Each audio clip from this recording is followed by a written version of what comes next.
Muy buenas, ¿cómo están? Soy Emilio Perina y es un gusto, un auténtico placer para mí estar aquí haciendo nuevamente Tenemos Historia, el espacio, el programa de radio donde nos proponemos conversar con académicos, historiadores, periodistas, profesores, oftalmólogos, ingenieros, maestros, claro, en fin, todo tipo de persona que de alguna u otra manera se ocupe de nuestra historia, de nuestro pasado, de algún aspecto y con ello nos ayude a entender de dónde venimos y tal vez, solo tal vez, hacia dónde nos dirigimos, siempre entendiendo cómo llegamos a ser lo que hoy somos.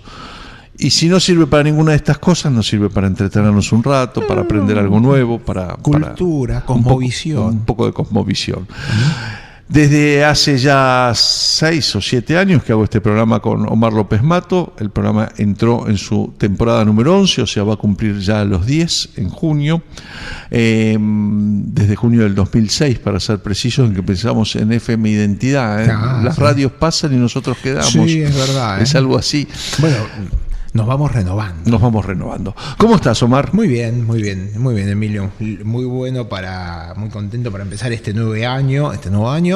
Y hoy voy a traer un tema que, bueno, hace un poco también a la política nacional. Encontraste un personaje raro. Un personaje raro. Hace semanas que me venís hablando de él. Yo te vengo martillando desde hace semanas diciendo, esto tiene que tener cierto tipo de trascendencia. De hecho, me pidió que me fijara en el Archivo General de la Nación que había sobre este personaje. Encontramos algunas cositas, pero no era lo que buscaba concretamente. No, el señor fue interventor en el territorio nacional, en aquel momento de Santa Cruz. El primer gobernador designado del territorio de Santa Cruz. Pero señor, Edelmiro Mayer, del que vamos a hablar, es una vida de novela.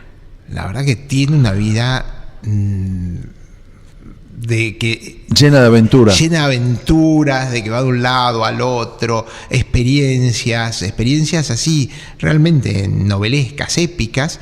Y bueno, ahora que estamos un poco con la rehabilitación de las relaciones entre Estados Unidos y Argentina, que no esperemos que sean carnales, como decía nuestro querido amigo Ditela, bueno, este es un punto para decir una coincidencia. ¿Cómo encontramos una persona que en un momento termina siendo oficial del ejército argentino, del ejército norteamericano y del ejército mexicano? Y este hombre tan curioso se llamaba Edelmiro Mayer. Bien, hacemos lo parroquial. Les recordamos que nos pueden escribir a programa tenemoshistoria@gmail.com, que me pueden encontrar en Twitter @Emilio Perina, que los programas están siendo grabados en video por Daniel Villarroel y los pueden encontrar en el canal de internet Vimeo con B corta, vimeo.com/tenemoshistoria, o los buscan en Facebook a través de facebook.com/tenemoshistoria. Presentamos el programa y Omar López Mato nos va a estar contando quién era este personaje, Edelmiro Mayer.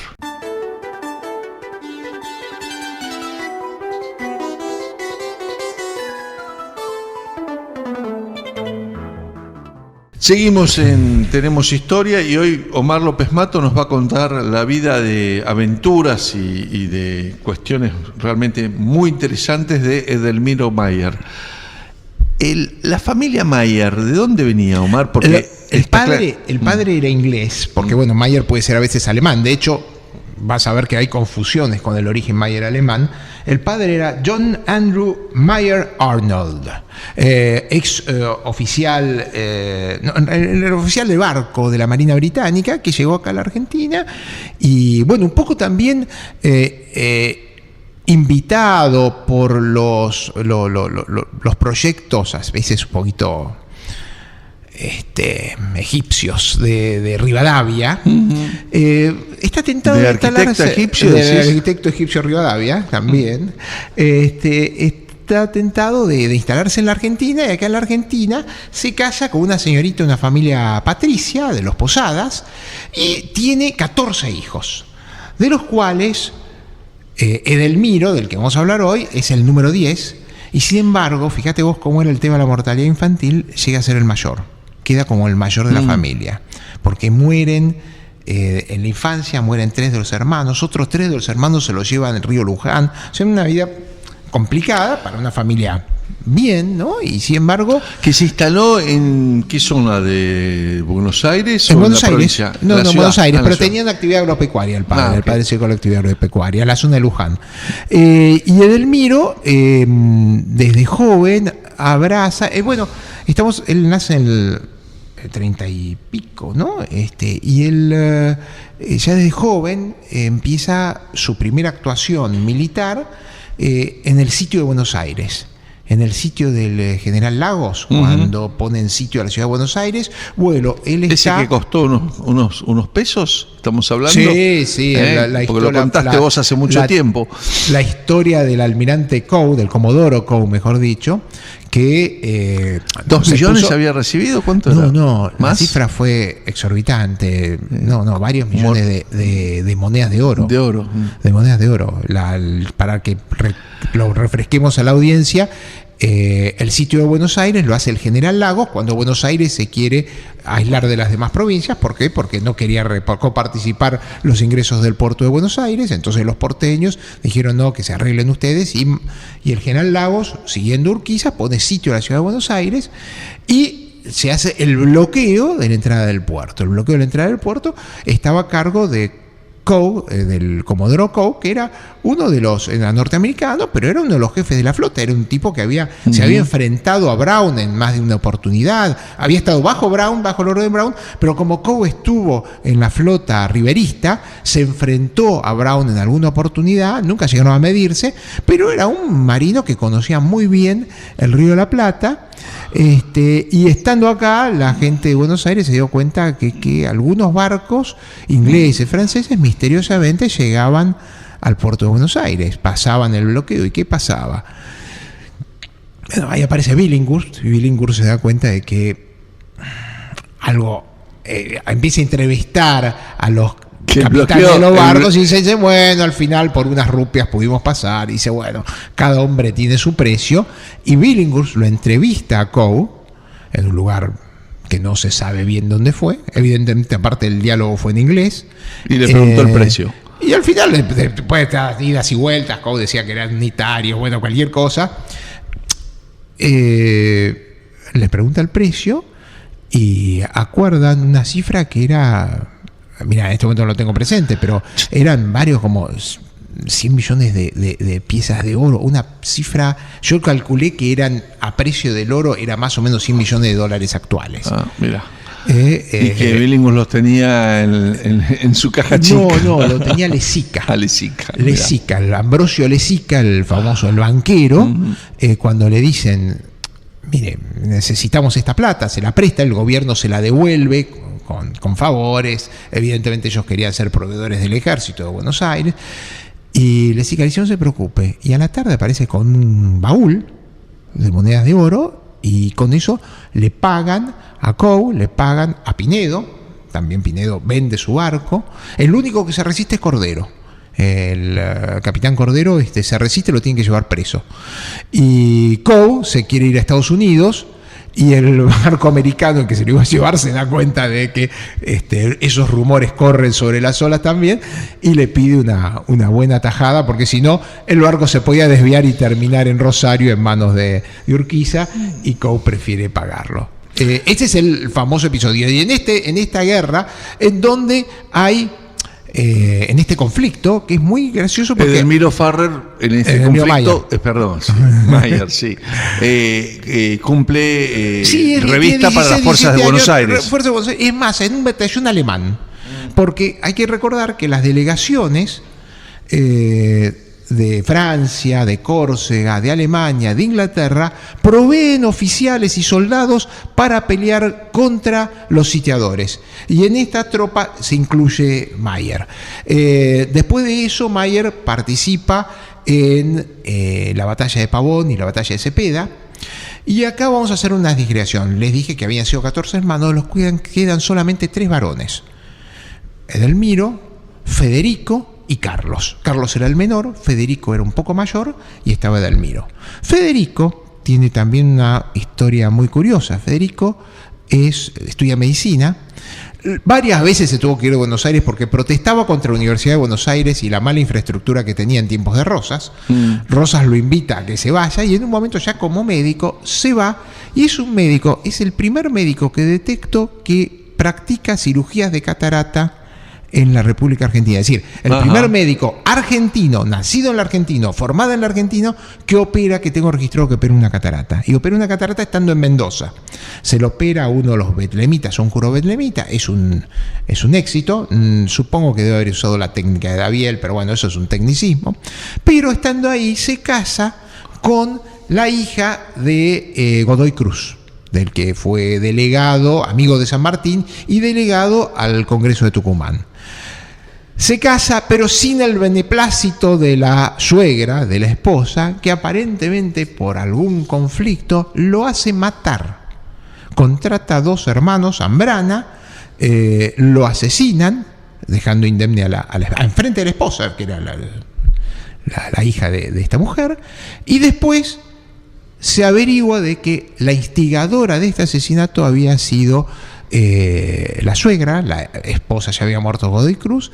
¿Qué historia de telenovela me estás contando? No, la historia de telenovela, no, y es peor, porque la condenan a ella, y ella en un momento aparece una cifra sustanciosa para alivianar la condena, y con esa cifra, ¿sabes qué se hace? Se construye la primera cárcel de Mendoza.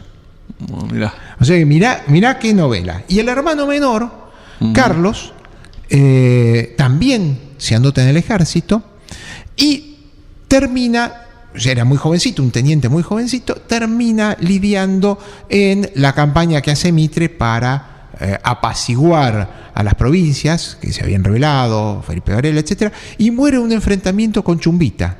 El ancestro del historiador Hugo Chumbita, muere el chico no se quiere rendir y pelea hasta que lo matan, Carlos Mayer.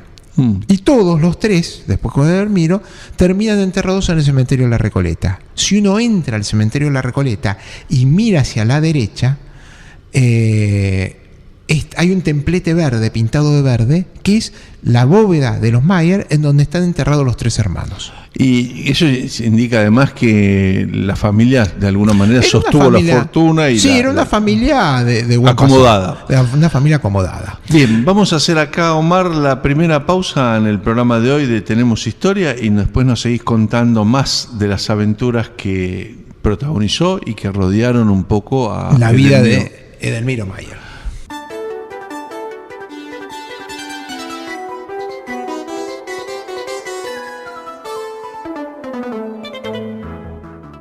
Seguimos en Tenemos Historia, estamos con Omar López Mato. Él nos está contando la vida de un personaje que tiene mucho de novelesco, de aventura, de cuestiones diferentes, que llegó a ser románticas, el primer gobernador, o en realidad el primer interventor como gobernador que envía el Poder Ejecutivo Nacional a lo que en ese momento era el territorio nacional de Tierra del Fuego, y después iba a ser la provincia de Tierra del Fuego, Edelmiro Mayer. Pero acá a esta altura yo te tengo que preguntar, ¿por qué te interesaste en Edelmiro Mayer? ¿No? Digo, más allá de sus aventuras. Aparte, más allá de sus aventuras, porque yo creo que en este momento puede ser un vínculo, es decir, es un oficial, el único que tengo registrado, el único oficial argentino que termina peleando para la Unión en los Estados Unidos. Peleó la guerra civil americano, amigo de Todd Lincoln, de Robert Lincoln, del hijo del presidente Lincoln. Está la noche que lo matan a Lincoln, testigo. O sea, vos fíjate, un argentino termina siendo ahí en el teatro. Testigo. No estaba en el teatro. Después lo voy a contar cuáles son las circunstancias. Okay. Pero me pareció una persona. Y después la revolución Lincoln la agonizó varios días, ¿no? Yo estoy Lincoln agonizó 2 o 3 días, sí, es verdad. Claro, es verdad. Porque le pegaron de la espalda en la vértebras. Bueno, volvamos sobre el señor Mayer. Bueno, el señor Mayer, estábamos acá en Buenos Aires, está haciendo su carrera militar. Ya el padre había muerto, la madre, las 2 hermanas, creo. Y lógicamente, joven, apuesto, galante, tiene un romance con una señorita de la sociedad porteña. Y El romance fue muy avesado, fue muy aventurado también porque la dejé embarazada. Fogoso fue. Fogoso. Ante la oposición del padre de la chica, porque en el momento él dice como caballero, dice, no, bueno, yo lo reconozco a mi hijo, me voy a casar con su hija. Dice, no, usted es un mocosito, usted no debería estar acá. Él había tenido un enfrentamiento, no llegó a tener un enfrentamiento con Mitre, pero Mitre en un momento él lo habían ascendido a mayor y Mitre lo quiso volver para atrás, y el padre de la novia, claro, enfurecido, le decía, a usted lo único que hizo bien Mitre fue sacarle el grado militar, bla, bla, bla. Bueno, no quería saber nada. Entonces, obviamente, la mandan a la chica a la estancia, ¿no? Y él se encuentra un poco desamparado, acaba de enterarse de la muerte del hermano mayor, decide irse a los Estados Unidos, porque Estados Unidos, que estaba en guerra civil, estamos hablando del año 62, Estados Unidos estaba en guerra civil, y Estados Unidos convoca oficiales de otros ejércitos del mundo, y se anotan muchos alemanes. Hay soldados irlandeses, pero que iban como inmigrantes, y van soldados alemanes a pelear la guerra civil. En ese momento los Estados Unidos tenían un pequeño problema, porque Lincoln proponía el uso de tropas de color, y la mayor parte de los oficiales americanos no querían manejar tropas de color. No querían trabajar con soldados negros, digamos. No querían trabajar con soldados negros. Entonces, los alemanes no tenían mayores reparos, y Edelmiro Mayer, como oficial argentino... Ese problema no había existido en las guerras de la independencia y en las guerras civiles argentinas, donde la mayor parte de las tropas eran negras, ¿no? Es decir, famoso San Martín, la cuesta de Chacabuco, pobres mis negros, el coronel Barcalá, toda la cantidad de oficiales negros. La población negra de nuestro país llegó a ser el 30% y desaparecen las guerras civiles. Sí, es así. Bueno, pero entonces Mayer estaba acostumbrado a usar tropas negras, a manejar tropas negras. Y cuando llega a Estados Unidos, escribe un artículo en el Harper's Magazine en donde habla de las virtudes de las tropas negras que él había comandado durante tanto tiempo. Y eso le trae el acercamiento con Lincoln y con el hijo, con Robert Lincoln, que dicen, bueno, mirá, hay alguien que nos apoya, porque claro, la guerra ya se estaba prolongando mucho. 5 años duró. 5 años duró, pero sobre todo cuando empieza Grant como general de las tropas federales, Grant tiene una política de que yo pierdo pero avanzo. A mí no me interesa la derrota, a mí lo que me interesa es yo avasallo al enemigo yendo para adelante. Entonces muchas veces perdía las batallas, pero él iba para adelante, porque tenía una capacidad y una cantidad de soldados brutales, mucho más que los del norte. Es decir, cada batalla en donde por más que muriesen menos soldados del sur, era más difícil reemplazar a los soldados del sur que a los soldados del norte. Lo hemos contado varias veces. Se puede llamar a la Guerra Civil Española, igual que la guerra de la Triple Alianza en el sur y la de Franco, la de Crimea y la franco-alemana son las primeras guerras industriales, exactamente, donde aparecen primero las armas para matar masivamente, la ametralladora, sí. El fusil a repetición, el Remington aparece después de Gettysburg. En Gettysburg ya hay y las fuerzas industriales son colocadas en función de la maquinaria de guerra, ¿no? Pero de todas maneras en estas batallas había muertes de 10, 20 mil hombres, bajas por cada una de las batallas, y eran sucesiones de batallas. Y sobre todo Grant tenía una costumbre de avanzar y por más que no considerar las bajas, las reemplazaba, él las podía reemplazar. Entonces una de las propuestas que surge en este contexto es, bueno, vamos a tener tropas de color. Pero aparecen como que no las querían manejar. Hay una película que yo supongo que la viste, Glory, que es la de Spielberg, ¿no? No es de Spielberg. Porque hay una de Spielberg muy famosa. No, esa fue Lincoln, en donde habla de toda la batalla y aparecen soldados negros. Esta Glory es una película de Seawick, creo que era el director, que es la batalla del Regimiento 54 de gente de color de Massachusetts 54, que pelea en Fort Sumter ahí sí tiene un oficial americano. Este es uno de los pocos oficiales americanos que maneja tropas de color. Y bueno, muere en Fort Sumter y muere muchos de los soldados de este regimiento. Estas 54. Dificultades para el avance de los derechos civiles y de la igualdad disputa entre negros y blancos en Estados Unidos se van a prolongar hasta muy avanzada la década de 1960. Bueno. Y en la Primera Guerra Mundial y en la Segunda Guerra Mundial se vio lo mismo con, por ejemplo, los pilotos de aviones o manejar lanchas o barcos, ¿no? Claro, los pilotos de aviones en la Primera Guerra, anecdóticamente hay un piloto negro en las tropas americanas, pero la mayor parte de las tropas americanas que llegan a combate son blancas. No, lo que pasa es que un poco el tema es, si vas a morir por tu patria tenés los mismos derechos. Exactamente. Bueno, sí, entonces en la Segunda Guerra aparecen ya algunos regimientos de color, pero generalmente en tareas secundarias. Bueno, cocina, maestracho, etc. No les permitían volar aviones y eso también ha sido... Bueno, hay un escuadrón de gente de color manejando aviones en la Segunda Guerra, el regimiento Tiger, el escuadrón Tiger, que lo obtenían de escolta de los bombardeos.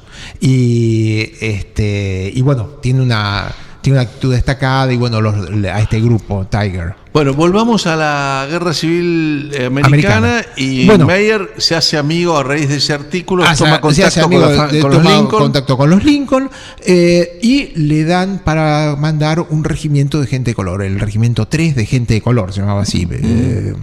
Y bueno, entonces participa en toda la serie de batallas. Ya estamos casi al fin de la guerra.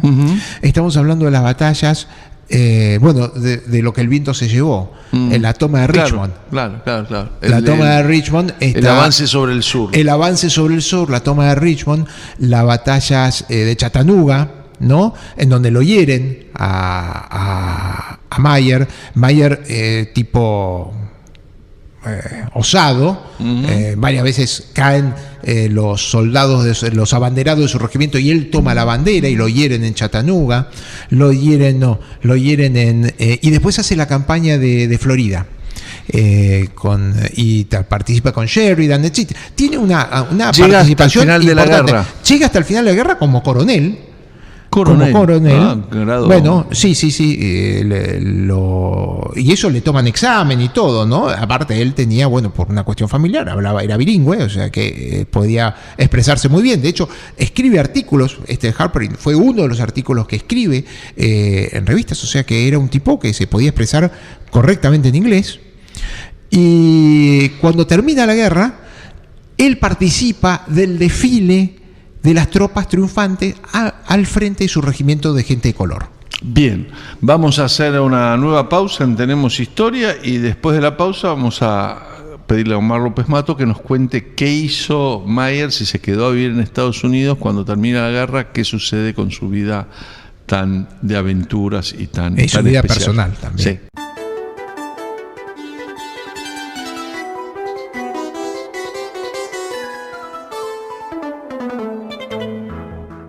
Seguimos en Tenemos Historia. Les recuerdo que nos pueden escribir al programa tenemoshistoria@gmail.com, que me pueden encontrar en Twitter, @EmilioPerina. Los programas están siendo grabados en video y los pueden encontrar en el canal de internet vimeo.com. Ahí tienen que poner vimeo.com/tenemoshistoria. También a través de Facebook, ya sea entrando al Facebook de Olmo Ediciones o facebook.com/tenemoshistoria. Estamos conversando, Omar nos está contando en realidad de la vida de Edelmiro Meyer, el hombre de origen inglés. El hombre de los 3 ejércitos. Claro. Que mirá. Ojo, no es. Va a haber otro ejército más, mira vos. Bien ahora. Nos habíamos quedado. Pero ojo, no es el único. Vos fíjate, Mitre era oficial del ejército uruguayo, del ejército argentino, y fue oficial del ejército boliviano. Mitre fue instructor del ejército boliviano. Hubo varios oficiales que tuvieron 3 ejércitos. Es más, justo tuvo por lo menos 2 porque también lo hicieron general del ejército de Brasil porque se ofreció para ir a combatir en la Segunda Guerra Mundial. Mira vos, no sabía eso. Y hubo otro que se escribió un libro, creo que era un santafesino, me parece que se llamaba López, que también fue general, fue oficial de 3 ejércitos, del uruguayo, del argentino y del paraguayo, porque este fue el único argentino, López fue el único argentino que se pasó a las tropas paraguayas. Bien, pero volvamos al señor Meyer. Terminó la guerra, desfiló por... Claro, ahí viene la historia que vos me preguntabas sobre Lincoln. Él desfila con las tropas, y esa noche, la noche en donde Lincoln va al teatro, lo lleva, le pide a su amigo Robert Lincoln que lo acompañe porque sus tropas querían conocerlo. Ajá. Entonces esa noche Todd Lincoln no está en el palco donde matan al presidente porque estaba con Edelmiro Mayer visitando a las tropas con las que había peleado Mayer durante la guerra. Y cuando se entera que lo han herido a su padre, va con Mayer y lo trasladan a un hotel que estaba justo enfrente del Teatro Ford. Bueno, y va con Mayer y Mayer lo acompaña durante los días de agonía. Mayer lo acompaña durante los días de agonía a Todd Lincoln. O sea, bueno, fíjate vos, un argentino. Qué personaje, ¿no? Y cuando termina todo esto, ya el episodio, Todd Lincoln le ofrece participar en el estudio de abogados, el bufete de abogados que tenían los Lincoln, y Mayer dice que no. Porque el abogado Mayer no, pero podría haber participado. Okay. Podría haber participado. ¿Y qué hace de su vida? Entonces? Se entera, bueno, dos cosas, dos detalles sentimentales. Primero muere su novia después del parto, y su hijo, que es rechazado por su suegro, lo termina criando su madre y su hermana. Ah, ok. En Buenos Aires. Se llamaba Adolfo, en Buenos Aires. La muerte de su novia, prefiere seguir en este ostracismo sentimental que atempera algunas ya todo noches. Esto habían pasado como 2 años, ¿no? 2 años, sí. El chico nació, muy hermosa. Claro. Pero en este momento Estados Unidos, y Mayer era uno de los que decía que no hay que dejarlo a México solo, porque en este momento México había sido invadido por Francia, el famoso Maximiliano. Entonces ya él había sido, en sus artículos que publica en Estados Unidos, dice que Estados Unidos no puede dejarlo solo a México. Pero es claro, Estados Unidos acababa de salir de una guerra, no quería tener otra guerra con Francia, entonces los ayuda económicamente. ¿Y qué mejor que un tipo que habla castellano e inglés que servir de contrabandista para las armas que mandan los americanos para que le peleen las tropas de Benito Juárez? Mira qué interesante. Entonces atraviesa el río Bravo y lo incorporan, porque también un oficial con experiencia, habla castellano, habla inglés, y lo ponen comandante de un regimiento que se llama Zaragoza. Y ahí tiene toda una serie de aventuras que relata en su libro Campaña y Guarnición. También relata parte americana, pero la mayor parte de los relatos que él tiene, que los escribe muy elegantemente, los hace en México, en donde lo conoce a Benito Juárez lo bendice y se hace muy amigo de Porfirio Díaz.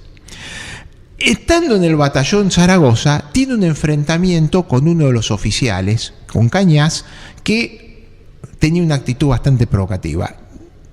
Él no sabía por qué, pensaba que porque era un extranjero, pero en realidad después se entera de que Mayer, en una de sus incursiones amorosas, había conocido a la hermana de Cañas, parece que la conoció muy bien a la hermana de Cañas, y Cañas le tenía bronca por eso, y se tienen un enfrentamiento a la tejana, ¿viste? Como las películas Bajo el sol del mediodía, las películas de cowboy. Bueno, con 2 pistolas a 6 pasos, se dispararon 25 balas, 5 le pegaron a Mayer, pero se salvó, pero a Cañas tuvo la peor suerte porque pegaron como 10 balas, o sea que tenía un poco mejor de puntería, ¿no? O sea que este es un relato que está contado por Mayer, donde, bueno, tiene que enfrentarse. Bueno, después de eso él sigue como comandante del Regimiento Zaragoza, y hay otro episodio también romántico, le ponen sitio a la Ciudad de México, y en la Ciudad de México se atrincheran los... Sobre todo las hermanas atrincheraron ahí. No, bueno, viene otra historia.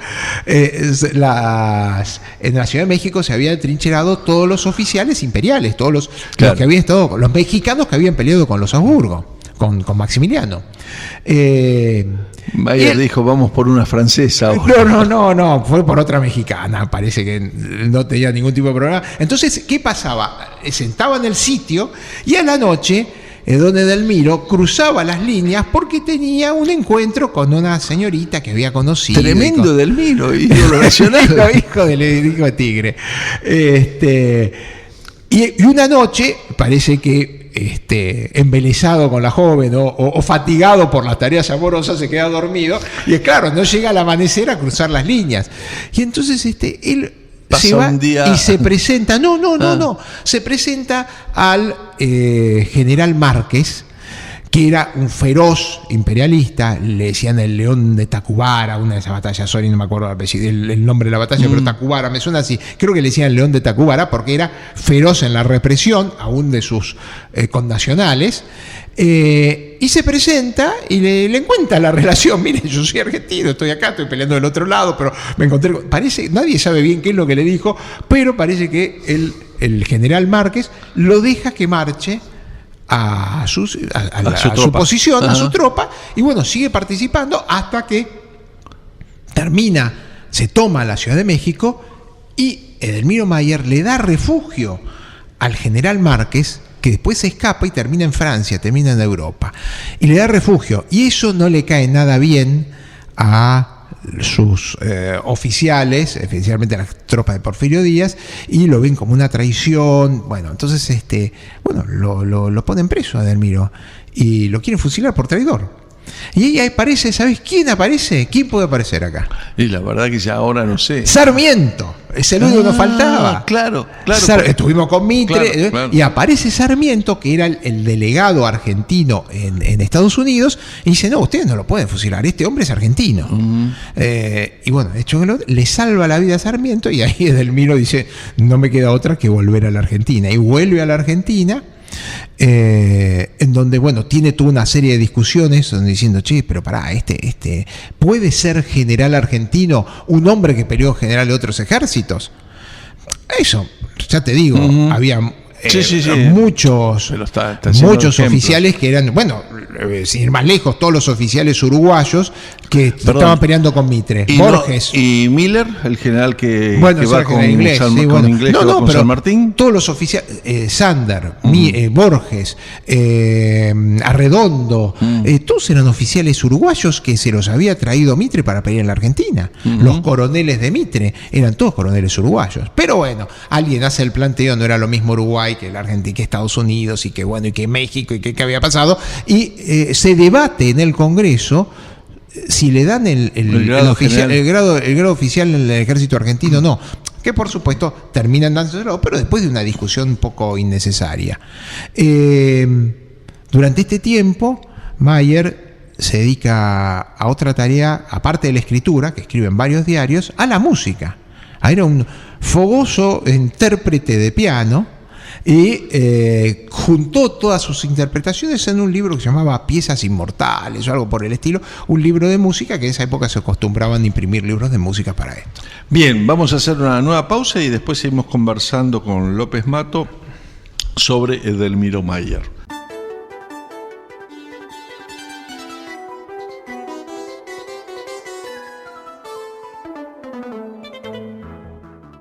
Último bloque del programa de hoy de Tenemos Historia. Soy Emilio Perina, estoy junto a Omar López Mato, aquí conversando de una vida llena de aventuras amorosas, aventuras militares, militar que sirvió a 3 ejércitos, ya regresa a la Argentina y vuelve... Antes de regresar a la Argentina, es un pequeño detalle. Bueno, Edelmiro Mayer. Edelmiro Mayer, antes de regresar a la Argentina, estando en Cuba, bueno, sale desde Veracruz, va a Europa. Y en Europa la visita a Rosas, a Manuelita Rosas, Manuelita Rosas Terrero. Y bueno, está un periplo, bueno, vuelve a la Argentina. Claro, él tendría más o menos la misma edad de Manuelita, ¿no? Creo que era un poquito más joven. Sí, porque si mal no recuerdo, este muchacho nació en el 37. Y Manuelita era un poquito mayor, Manuelita Robustiana. Y bueno, vuelve a la Argentina. Tiene, claro, había sido amigo de la infancia de Dardo Rocha, de Santiago Alcorta, de Belisario Roldán. Le hice un banquete de bienvenida. Y bueno, ahí inicia un poco su carrera política. Él, en tiempo, aparte de recuperar su grado militar, llega a ser diputado. Y escribe obras. Y por ejemplo, ¿sabés qué hace? Es el primer traductor de Poe al español. Claro. Como él había conocido la obra de Poe estando en Estados Unidos, claro. Él siempre dijo que quería traducir la obra de Poe, y traduce, El Cuervo, la primera versión que se conoce de los cuentos de Poe, los tradujo Edelmiro Mayer. publica este libro, Campaña y Guarniciones, en 1880 y pico.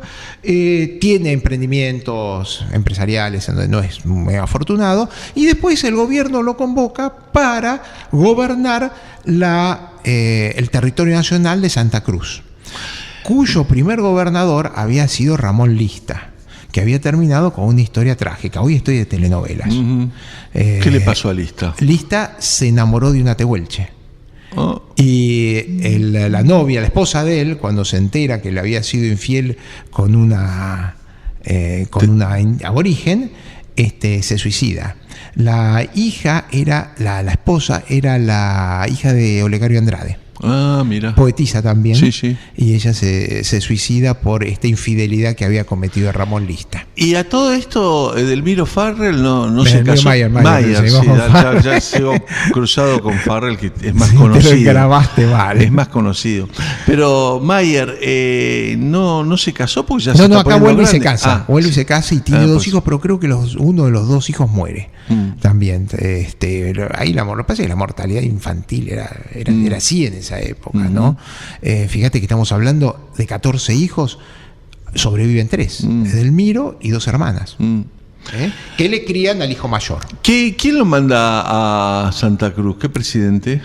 Roca. Roca. No fue Roca, fue el que lo sigue a Roca, el cuñado de Roca, Juárez Selman. Juárez Selman, con el que tenía también, era un tipo, se ve que era un tipo pintoresco, muy dicharachero, te toca el piano, sí, claro. Escribe, se expresa en corrección en 2 idiomas, etcétera, y era amigo de Juárez Selman, y Juárez Selman es el que le encomienda ir a Santa Cruz, en donde, hemos visto documentaciones del archivo, que todo de 1880 y pico, en 1890, creo que termina bajo el gobierno de Pellegrini, pero lo nombra Juárez Selman. Podemos inclusive incluir para Vimeo.com parte de esa documentación, aunque en realidad son cartas donde pide frazadas, pide alimentos, porque ella era un reducto de presidiarios, pide alimentos, es decir, todas solicitudes. Y tengo entendido que la casa